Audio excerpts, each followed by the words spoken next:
He thought it was just a joke when he lifted that cracked old helmet at the alien junk auction, thus still clinging to the glass like dead memories.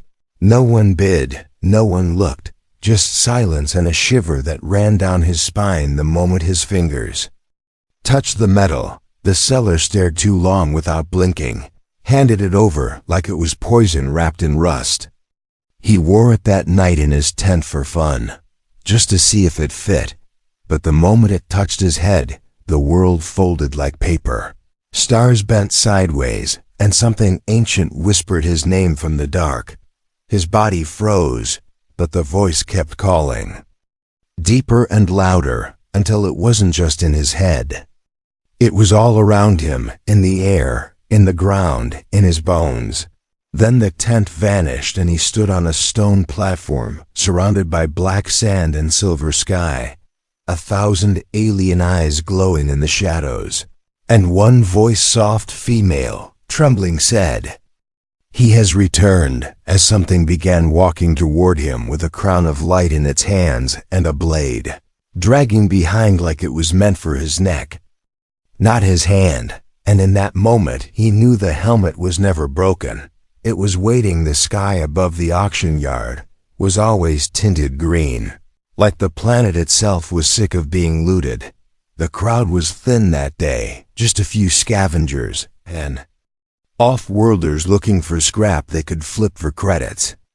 He wasn't there to buy anything, just needed somewhere quiet to think. Maybe fix the rusted boots on his exosuit. But then he saw it, half buried under broken drone wings and a shattered plasma core. A helmet, old and cracked, black with silver. Veins humming softly like it still remembered war.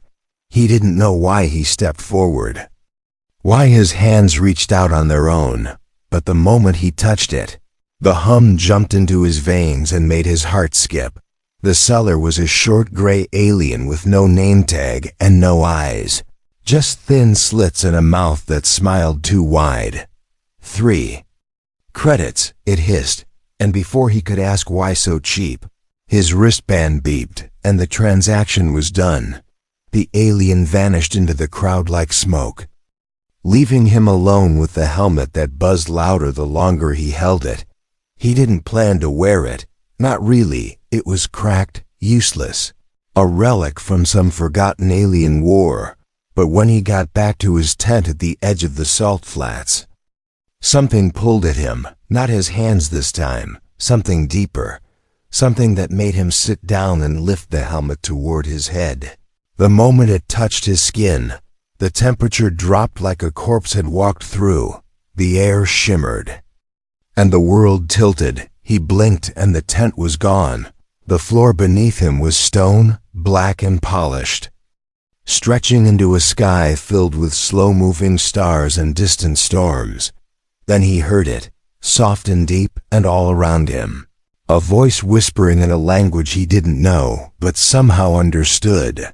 "The crown has chosen," it said, and light poured from the helmet like it was alive, like it was hungry. He couldn't move, not because he was afraid, but because something ancient held him still, watching, measuring. The voice whispered again. The last bearer fell in fire, and he felt heat crawl across his back like someone had just lit a flame against his spine. Then shadows shifted across the stone, and figures stepped forward, tall and silent, with armor made of bone and eyes like dying suns. They knelt, not to him but to the helmet. One of them stepped closer, held out a staff carved with stars, and said, "She will come for you now." He opened his mouth to ask who, but the helmet pulsed, and the ground cracked, and through the broken floor rose a figure cloaked in silver smoke. A woman taller than any human, with metal skin that shimmered like oil and a face hidden behind a mask of thorns. She looked at him and the helmet at once, then knelt without a word, placed her blade beside her and whispered, "He returns." The others echoed her in a language that felt like thunder under his feet. And suddenly he couldn't breathe, because this wasn't a dream, and this wasn't a game. The helmet wasn't junk, and he wasn't just a buyer. He was something else now. Something that didn't get to walk away. The queen lifted her mask, and her eyes locked on his, and though her voice was soft, it cracked the air like lightning. "Do you know what you wear?" And he didn't. Not really. But deep down a part of him already did.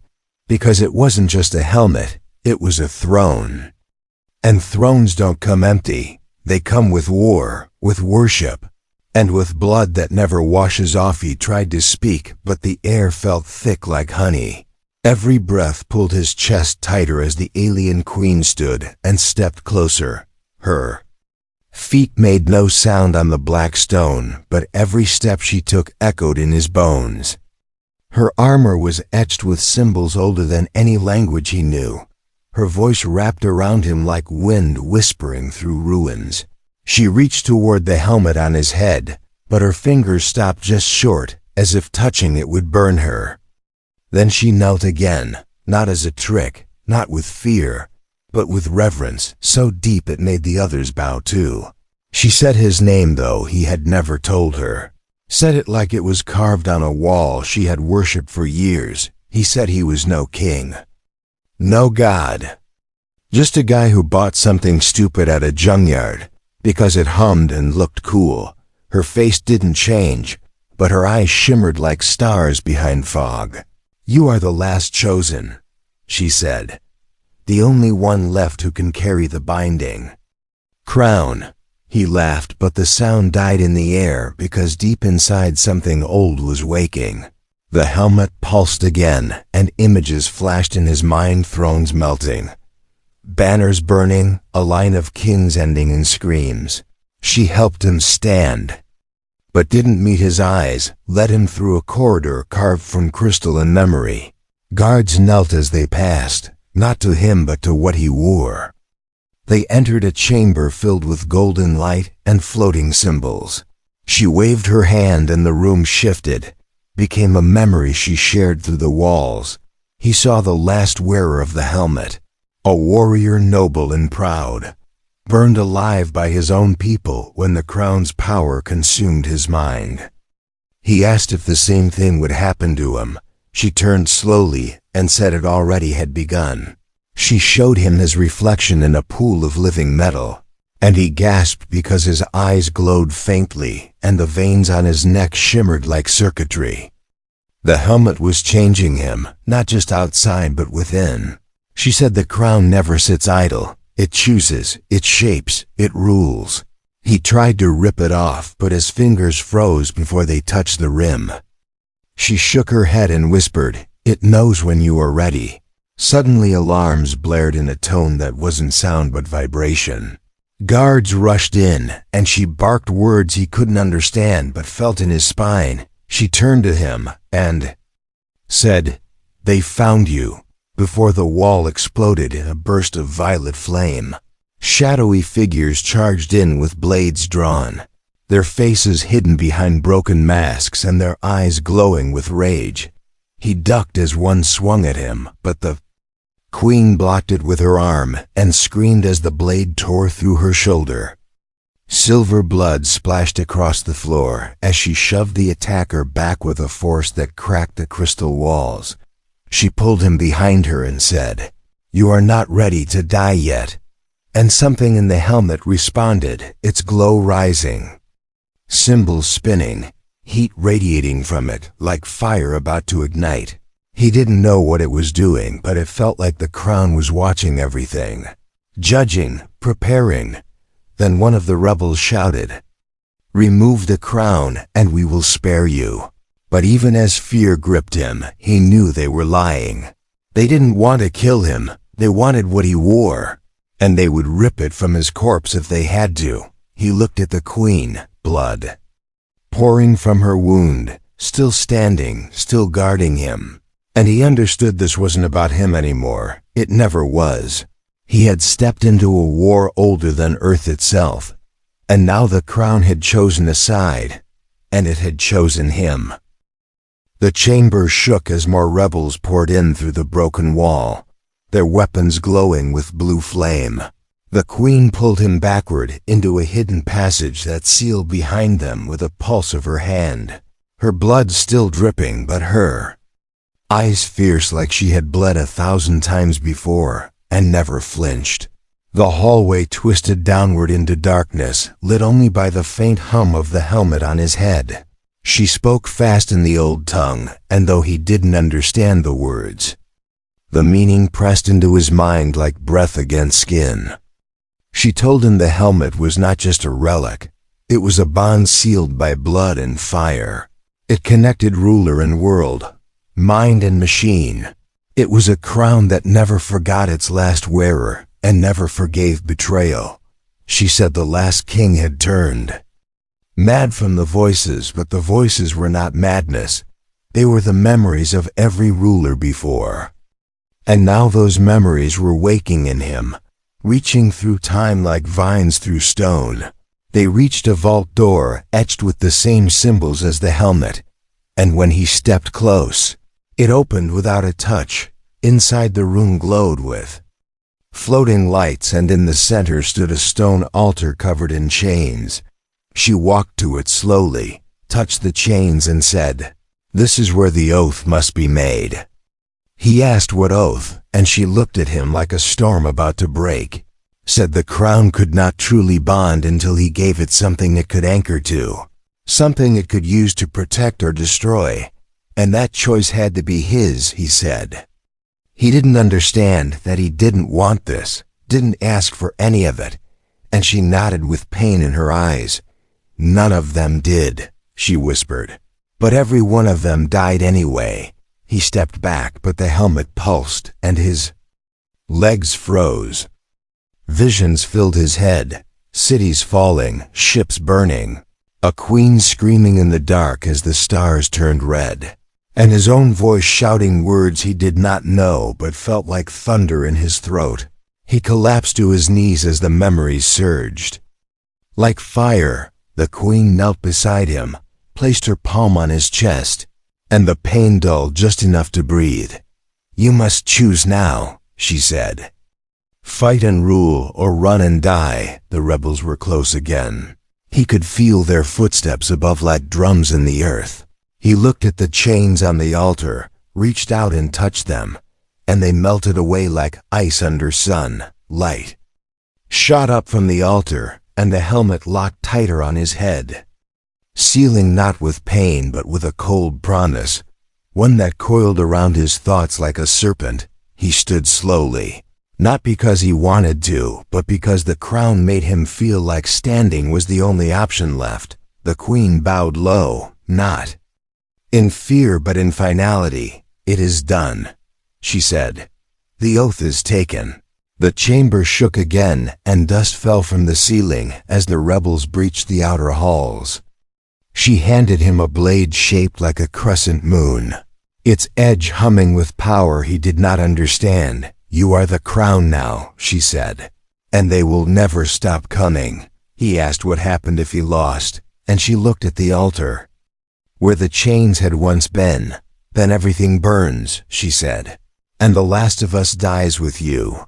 The helmet glowed brighter now, not with heat but with purpose, and as the walls cracked around them, he felt it speak again in his mind, not with words, but with a roar of memory and flame. It was ready, it was awake, and it would not be denied. The queen led him deeper into the earth, through tunnels older than any kingdom above. Each step echoed with a silence too loud to ignore. The walls shimmered with symbols that shifted when he looked at them too long, like they were alive and watching him breathe. The air turned colder as they descended, and even the glow of the helmet dimmed like it feared what lay ahead. She said nothing for a long time, just walked with her injured arm pressed close to her chest. Then finally she stopped before a door made not of metal or stone but something darker, something that pulsed like flesh. Her hand hovered over it as she whispered a word he couldn't repeat, and the door melted open, revealing a chamber filled with a soundless scream. His knees almost buckled as the pressure hit him, thick and slow like drowning in memory. The queen looked at him with something close to sorrow and said this was the heart of the palace, the place where the first oath was sworn and the first mistake made. She pointed to the far end where a figure floated in chains of pure light. Not dead, but not alive. Its body shifting between smoke and shadow, its face hidden beneath a shattered crown. "It was once our god," she whispered, "until it tried to become more." The helmet tightened on his head as if warning him not to listen, not to trust even her, but he stepped forward anyway, drawn to the creature that radiated cold, like time had stopped around it. The queen said this being was sealed hereby. The first crown bearer, bound by pain and will, but the seal was weakening, and every time a new bearer refused the bond, the prison cracked more. Now with his oath made, the thing below had stirred, and if it woke fully, not just this world but others would fall. He asked how to keep it sealed, and she looked at him with eyes full of storms and said it required something personal, something freely given, something the crown could use to stitch the prison shut. He asked what kind of offering that meant, and her lips trembled as she whispered, "Me." The silence between them grew sharp as broken glass. He wanted to speak, but the helmet pushed thoughts into his skull like knives. Memories of others standing here, others who gave blood, breath, and love just to keep the world from burning. He asked why her, why not him? And she said the crown had already tasted his oath, but it needed more, a deeper tie, a sacrifice of heart, not just flesh. She stepped closer, reached up and touched the cracked metal of the helmet, her fingers gentle despite the power in her veins. "I was meant to serve the crown," she said, "but I chose to follow you." The creature in chains began to thrash, its body pulsing with dark energy as it sensed weakness. The light around it flickered, and the air grew sharp. He looked at her and knew she meant it, that she would give herself without hesitation if it meant saving what remained. But something in him screamed, no, not this way, not her. The helmet flared with heat as if it too rejected the trade. Then the chamber trembled, and cracks spread across the walls. The god below laughed with a sound that shook teeth and twisted. The mind, he grabbed her arm and pulled her back just as a blast of shadow tore through the seal. She stumbled, but he held her close, the helmet humming louder than ever before. And in that moment he knew the price wasn't hers to pay, it was his, and whatever the crown demanded next, he would face it without letting her go. The ground kept shaking as they fled the chamber, the chained god's laughter still crawling through the stone like it was alive. He held her arm tight as they reached the surface. Guards shouted orders and alarms sang like dying birds, but none of that mattered because the queen wouldn't look at him, not even once since they left the vault. He saw it in her eyes before she turned away, a truth buried deeper than the god below. When they reached the war room high in the spire, she finally spoke, her voice hollow like ash after fire. She said the crown did not just bind rulers to power. It bound them to the people, to the planet, and to her. He asked what she meant, and she stepped close, pressed her palm to his chest, and whispered the words the helmet had been muttering for days, ancient syllables that burned like cold fire. In his bones, she told him the helmet had never chosen a bearer alone. It chose a pair, one to rule and one to remember. She had been the memory for the last bearer, the one who held the truth when the crown broke his mind, and now it had chosen again, not just him but them. He tried to speak, but her hand moved to the edge of the helmet, her eyes glowing softly now, not with power but with sorrow. She said she wasn't born a queen. She was once human, like him, pulled through time by the crown's call when the last bearer fell, reshaped by centuries and silence, until she forgot what love even felt like. Until now, she stepped back and unfastened her armor piece by piece. revealing scars like lightning across her skin, proof of battle she had never spoken of. He asked why she hid this from him, and she said because knowing would have changed his choice. He would have saved her out of guilt instead of love. And the crown doesn't accept lies, not even noble ones. He stared at her as the chamber dimmed, her skin glowing like starlight and her hair lifting in the pulse of the throne beneath them. The helmet pulsed in rhythm with her heartbeat, and he realized the bond had already begun. Not just between him and the crown, but between him and her. He stepped forward and touched her face, his hand shaking as he asked if she remembered Earth. She smiled then, just a little, and said she remembered music and trees and the way rain used to sound on glass. But none of that mattered now. What mattered was the enemy gathering outside the sky gates. Drawn by the gods' awakening, the rebels were only the beginning.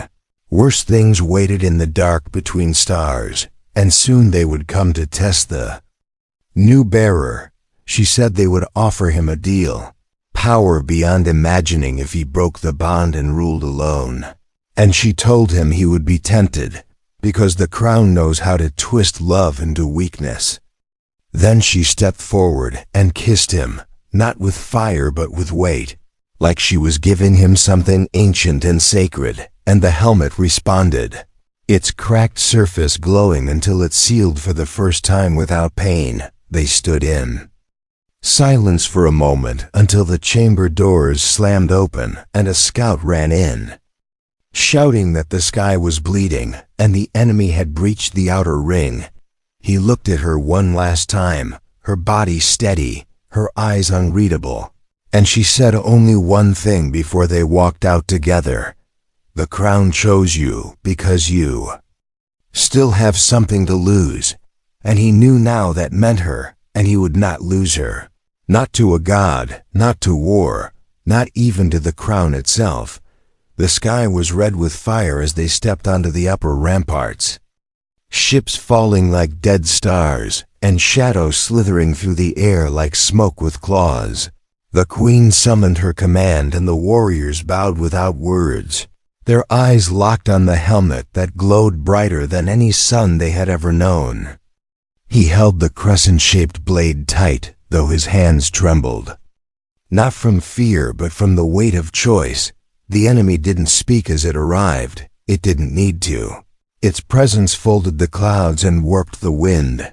It stood tall and thin with armor made of black glass and a crown of thorns stolen from the dead. The god below had sent its first avatar, not to destroy him, but to offer a deal. It raised a hand and the battlefield froze.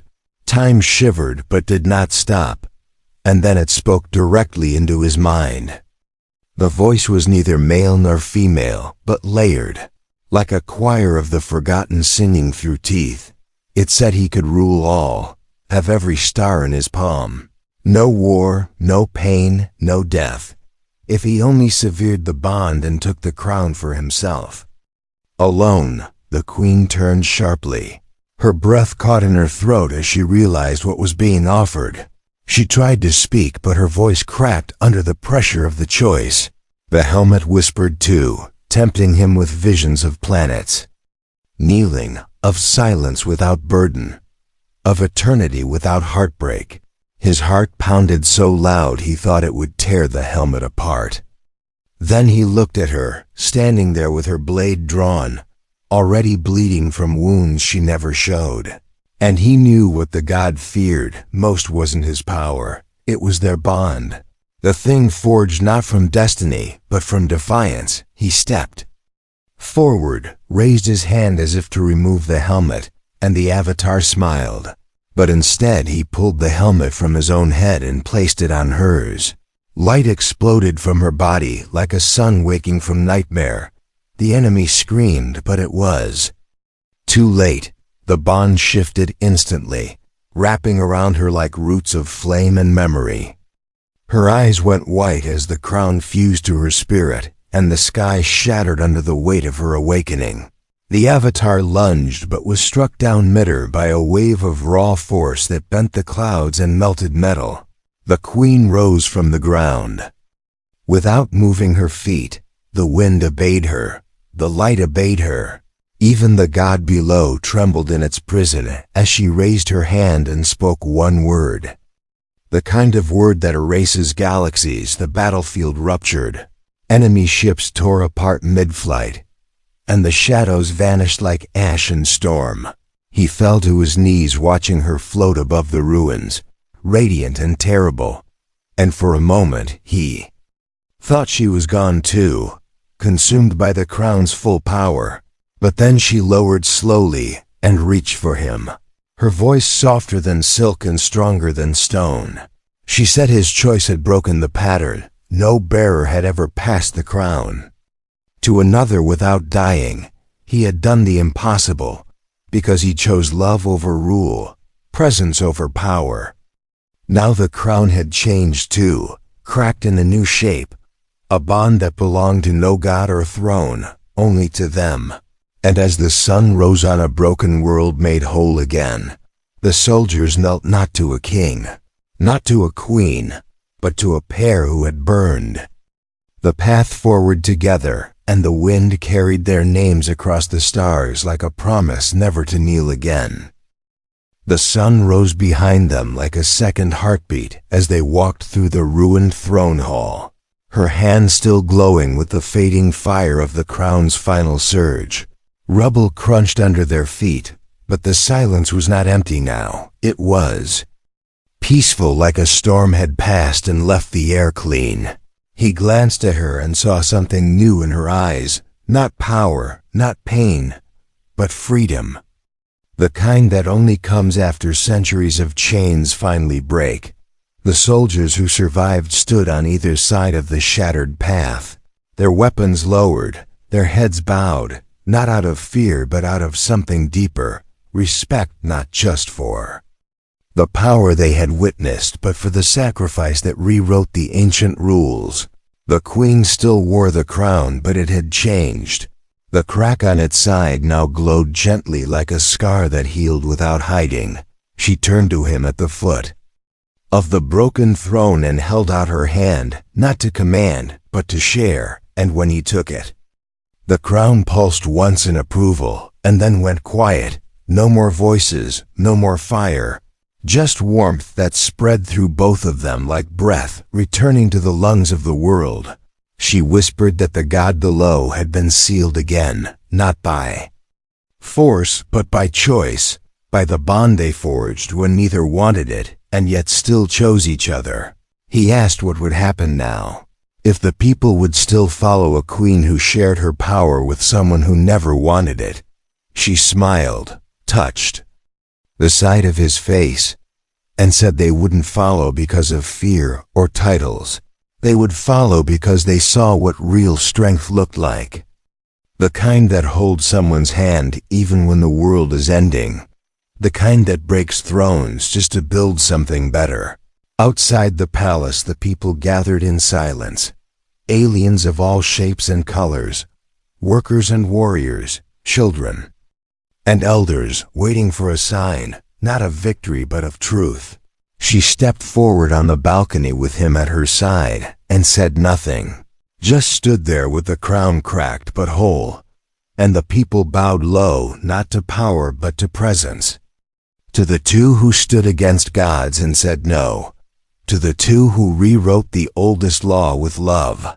That night she lay beside him, not as a queen and not as a memory, but as herself, her fingers tracing the curve of his shoulder as if she were still trying to memorize the shape of trust.